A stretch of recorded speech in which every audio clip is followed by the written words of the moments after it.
Secrétaire général adjoint de l'Association sénégalaise des Amis de la Nature et coordonnateur du paysage de l'année de l'International des Amis de la Nature. Aujourd'hui, nous sommes au Lac Rose. Ce n'est pas fortuit.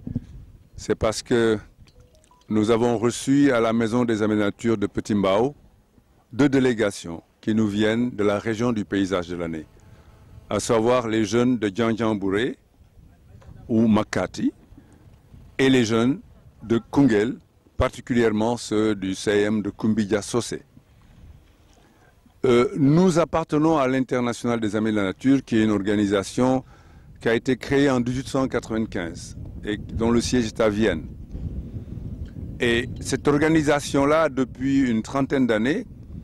a créé une activité qui s'appelle le paysage de l'année, qui consiste à identifier dans des zones très riches, mais très fragiles, mais aussi des zones qui sont transfrontalières, afin de promouvoir le tourisme, afin de protéger l'environnement, afin de conserver ce qui est bon et de restaurer ce qui est dégradé. Et depuis 2018, la région de Koungheul et de Djandiambouré ont été choisies par l'IAN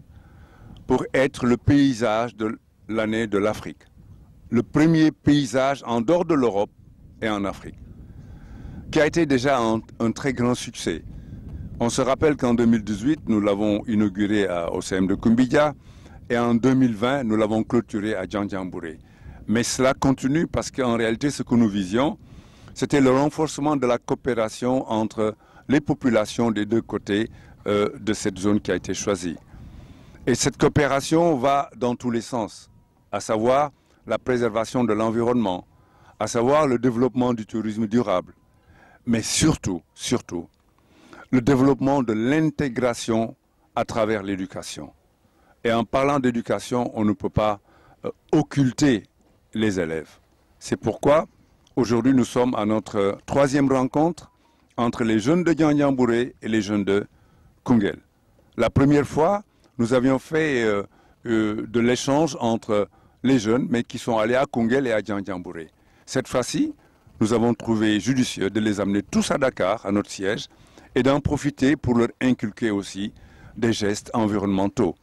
Nous voulons quand même qu'au sortir de cette conclave, que les jeunes puissent être des démultiplicateurs de ce que nous voulons que l'éco-citoyen soit. Un éco-citoyen qui s'occupe de la salubrité,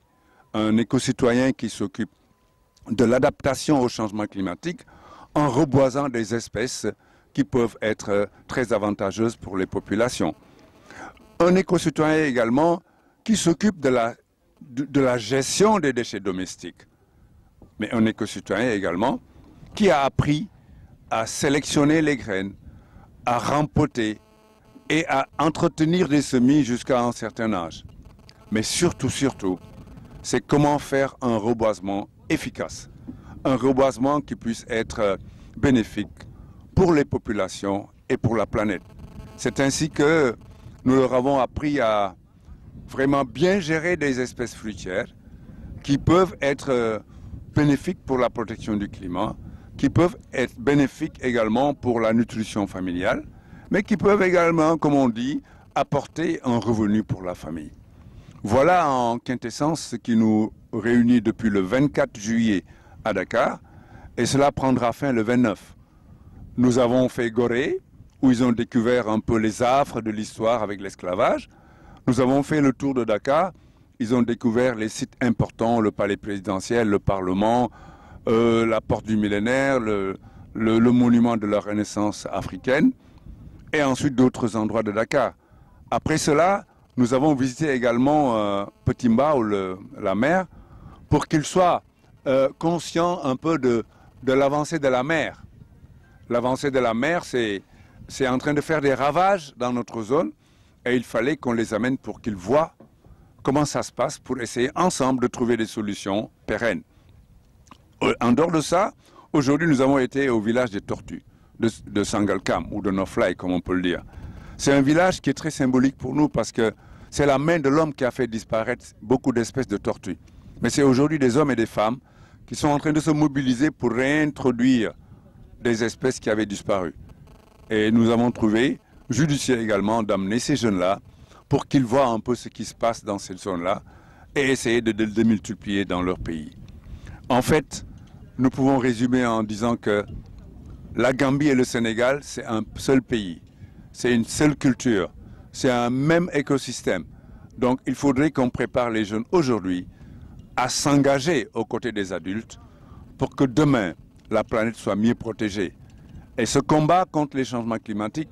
ils l'ont compris, n'est pas un combat intragénérationnel, c'est un combat intergénérationnel. Et les adultes et les jeunes doivent se donner la main pour essayer d'identifier les solutions qui pourraient être des solutions durables pour la planète. Et en réalité, c'est un peu ça qui nous réunit. Et nous souhaitons que ces rencontres-là puissent se démultiplier encore. Demain, ça pourrait être Saint-Louis et Diantiambouré. Après-demain, ça pourrait être Diourbel et Diantiambouré. Nous voulons que les jeunes Gambiens et les jeunes Sénégalais apprennent à se connaître maintenant pour que demain, ils puissent se donner la main et que l'Afrique de l'Ouest en particulier, puisse être en phase avec les défis qui les interpellent pour qu'ils trouvent des solutions ensemble pour que la planète soit bien protégée.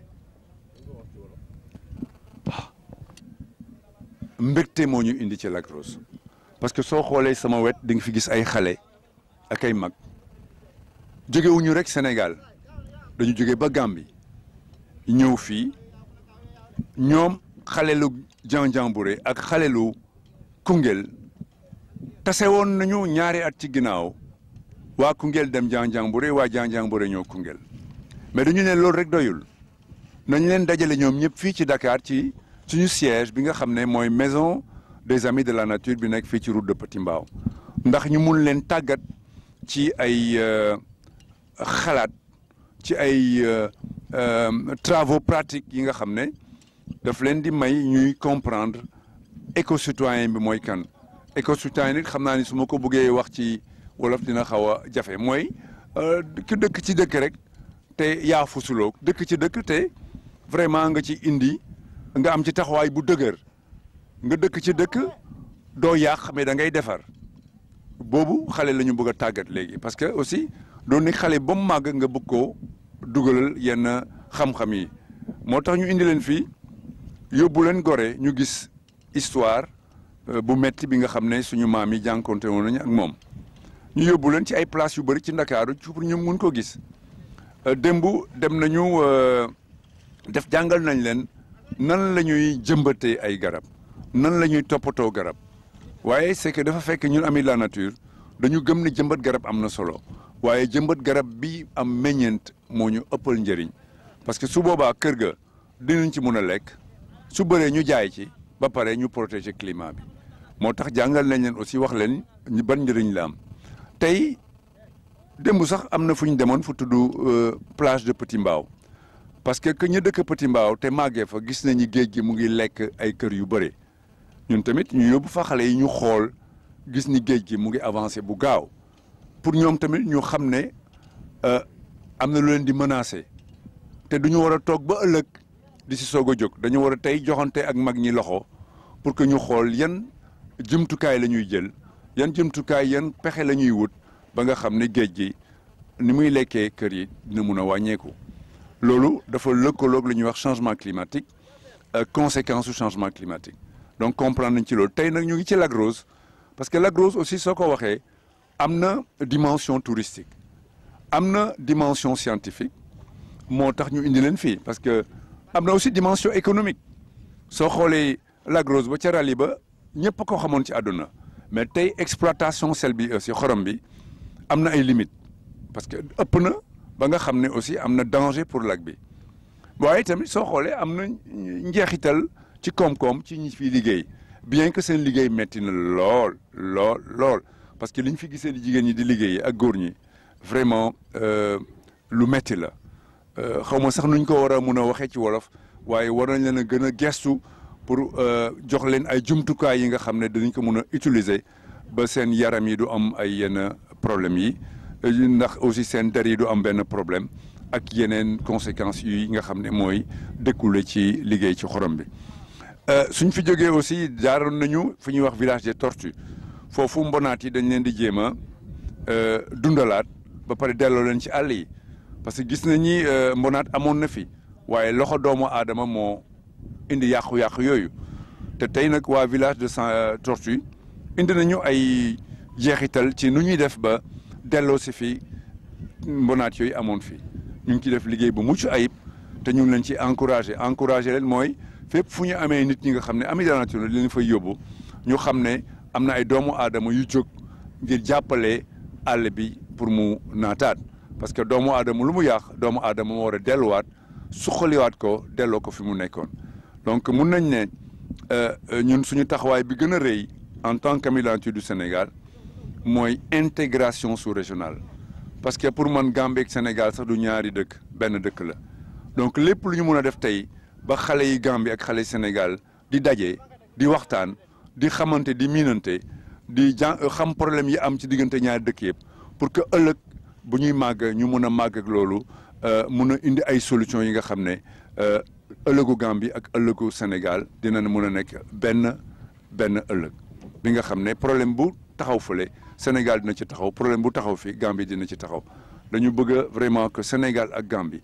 au lieu ñu xëyee Sénégal Gambie man Sénégambia wala Gambia Sénégal benn dëkk la pour ñun làkk yi benn la religion yi benn la aada yi benn la donc anglais bi moo fi jaar rek làkk anglais français bi jaar fi làkk français waaye ñun de ñu ngi ciy béy suñu waar lu ñu mën pour que sénégalais yi ak gambiens yi gën a joxante loxo mag ñi baax na mais xale yi la ñu war a gën a teel a ñu boole leen ñu dugalante xamante parce que soo leen xamantewul du ngeen mën a bëggante loolu daal mooy lu ñu jógloo te loolu aussi su amee suñu ay xaritu Amis de la Nature yu nekk ca Europe ñoo ñu jàppale ba loolu mun a am suñu xarit yu nekk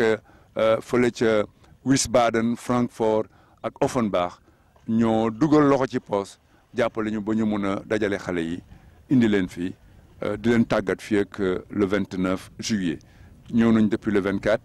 mais ñoom ñëpp jàng nañ fi lu bëre te xam naa ne suñu delloo dina am njeexital ci seen waa dëkk.